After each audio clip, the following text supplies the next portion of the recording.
اللہ الرحمن الرحیم مولا صلی وسلم دائما ابدا علی حبیبک خیر الخلق کلہم۔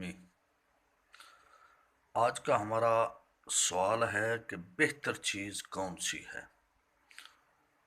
تو آپ حضرات ہمارا یہ کلپ سنیں گے اور کمنٹس کے اندر لکھیں گے کہ بہتر چیز کون سی ہے۔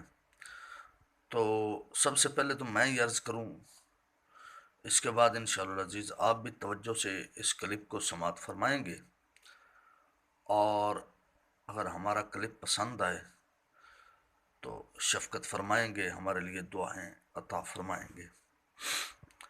بعض بزرگوں سے پوچھا گیا کہ انسان کو جو چیزیں دی گئی ہیں ان میں سے افضل ترین چیز کون سی ہے، یعنی سب سے افضل یعنی اعلیٰ چیز کون سی ہے؟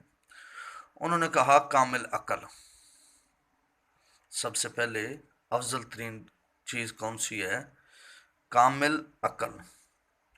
پھر پوچھا اگر عقل کامل نہ ہو تو پھر فرمایا کہ اچھا ادب، کیونکہ شخص بلا ادب کا جسد بلا روح، تو اچھا ادب۔ عرض کیا گیا کہ اگر ادب بھی نہ ہو تو پھر جواب دیا کہ پھر لمبی خاموشی ہو، یہ انسان کے لیے سب سے بہتر ہے۔ پوچھا کہ اگر یہ بھی نہ ہو تو پھر فرمایا کہ اپنے نیک بھائی سے مشورہ کرنا یہ سب سے افضل ہے۔ پھر پوچھا گیا کہ اگر یہ بھی نہ ہو تو پھر جواب دیا گیا کہ اس کے لیے فوراً مر جانا ہی بہتر ہے۔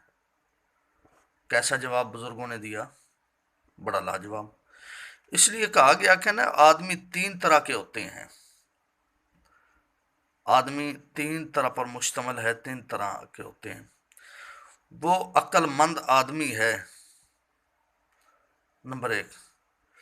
آدھا مردود ہے، جو عقل تو نہ ہو لیکن اپنے بھائی سے مشورہ کر لیتا ہو۔ آدھا مرد وہ ہے، مردود نہیں، توبہ، مرد۔ آدھا مرد وہ ہے جو اپنے نیک اور مشاورت والے بھائی اور عقل مند بھائی سے مشورہ کر لیں۔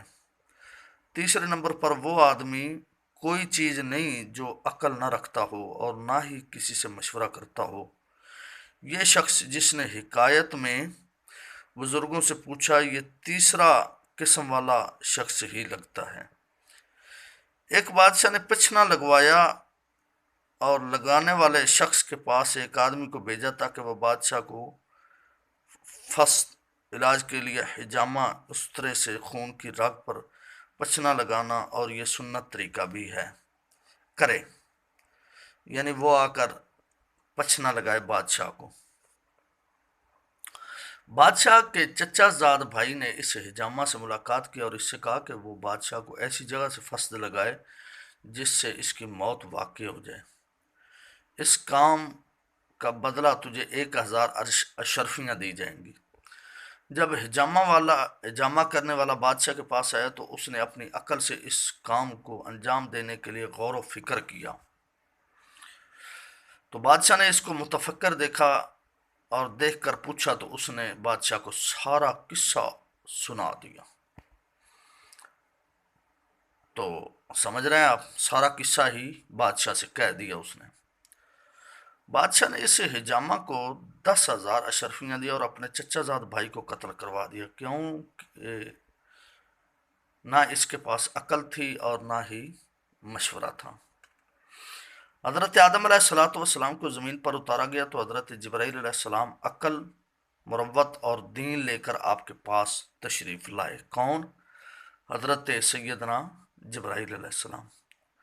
اور کہا کہ اللہ کریم آپ سے فرماتا ہے اختر ایھا شئت فاختار العقل، ان تینوں میں سے جو چاہو اختیار کر لو، یعنی عقل، مروت اور دین۔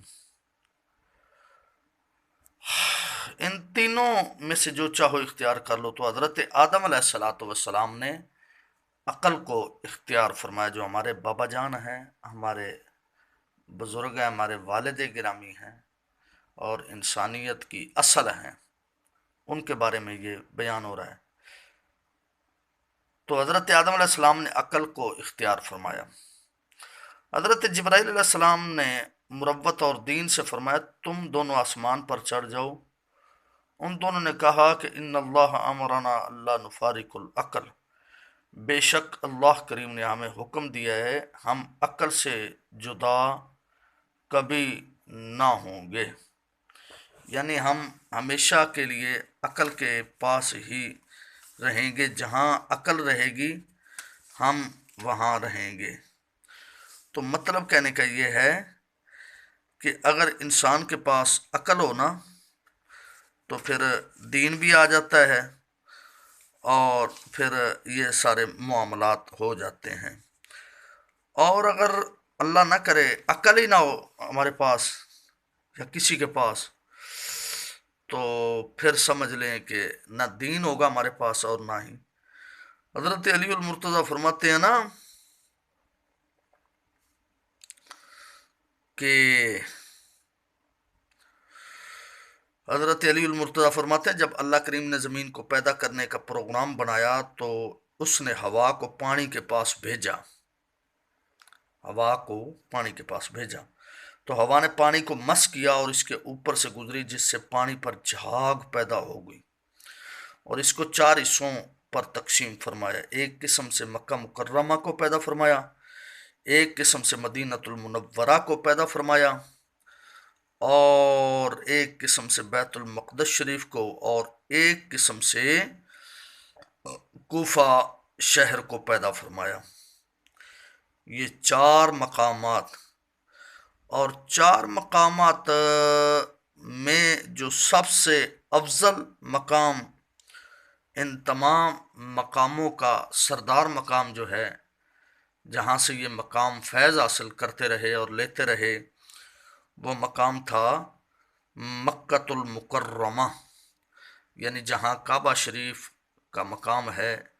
یہ جگہ، یہ والی جگہ جو تھی نا، یہاں سے یہ فیض حاصل کرتے رہے.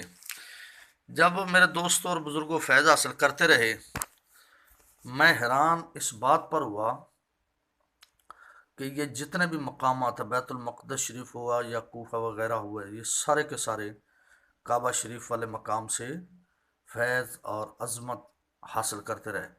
لیکن جو کعبہ شریف والی جگہ ہے، یہ جو ہے یہ رسول اللہ صلی اللہ علیہ وسلم کے روضہ انور والی جگہ سے فیض حاصل کرتی رہی. تو ہمارے محبوب کو اللہ تبارک و تعالیٰ نے کتنا مقام اور شرف عطا فرمایا ہے. اللہ حضرت امام غیرت مند امام احمد رضا خان صاحب رحمۃ اللہ علیہ فرماتے ہیں کہ سب سے اولا والا ہمارا نبی، سب سے بالا والا ہمارا نبی، غم زدوں کو رضا مجدہ دیجئے کہ ہیں بے کسوں کا سہارا ہمارا نبی. اللہ تبارک و تعالی ہمارا حامی و ناصر ہو. انشاءاللہ نیکسٹ ٹائم ملاقات ہوگی. اللہ تبارک و تعالی امت مسلمہ کی بہتری فرمائے اور میرے نبی کی امت کی بخشش فرمائے، اور ہمیں اپنے نبی پاک صلی اللہ علیہ وسلم کے قدمین شریفین کے اندر موت نصیب فرمائے اور بقی شریف کے اندر مدفن نصیب فرمائے.